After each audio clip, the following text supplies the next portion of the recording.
បុរសម្នាក់ពាក់មួកឃ្លុបធ្វើដំណើរទៅបំពេញធុរៈនៅទីឆ្ងាយគេដើរទាំងកណ្ដាលថ្ងៃក្តៅចេះញើសស្រក់តក់ពេញមុខលុះដើរដល់ក្បែរដើមឈើមួយគេក៏ប្រញាប់ប្រញាល់ចូលជ្រកក្រោមដើមឈើវានោះទៅហើយដោះមួកឃ្លុបរបស់ខ្លួនយកមកបក់ជំនួសផ្លិតគេបក់មួកបណ្ដានិយាយបណ្ដាថ្ងៃនេះហេម្យ៉ាងដែរចេះបានមួកឃ្លុបមកបក់កុំអីមិនដឹងជាក្តៅស្អុះយ៉ាងណាទេគេប្រើមួកឃ្លុបសម្រាប់ពាក់ក្នុងរដូវរងាវាជួយឲ្យកក់ក្តៅតែគេមិនយកវាមកប្រើក្នុងរដូវក្តៅទេព្រោះលក្ខណៈអាកាសធាតុផ្លាស់ប្ដូរទៅហើយមនុស្សយើងមិនគួរមករំលងបទពិសោធន៍របស់ខ្លួនឡើយពេលដែលស្ថានភាពបត់បែនយើងបែរជានៅដដែលធ្វើឲ្យខ្លួនទៅជាប់គាំងនៅជាមួយបែបបត់ចាស់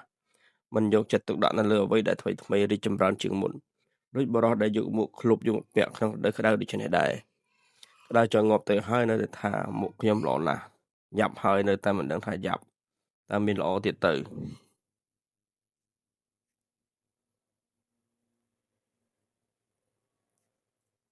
នេះចង់បញ្ជាក់ថាយើងចេះប្រើរបស់ឬក៏មនុស្សឲ្យតន់ឋានការ